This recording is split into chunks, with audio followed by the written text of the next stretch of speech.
Hello everyone, this is Astrid with Kanen Coffee, and I have this Eureka Specialita grinder here. The customer brought it in because it was clogged from the chute and just no coffee was coming out. This happens pretty often when your burrs start to get dull. So I replaced the burrs and cleaned the grinder. Here you can see the old ones. I've got some coffee buildup here, but nothing too crazy.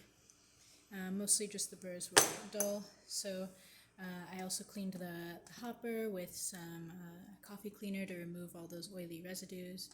And I'm just going to grind a little bit of coffee at really fine ground, just to show you how far these burrs can go.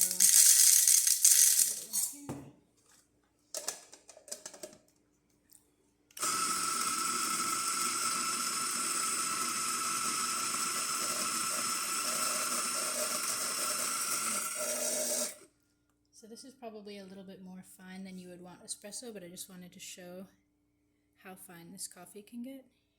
There, hopefully you can see that.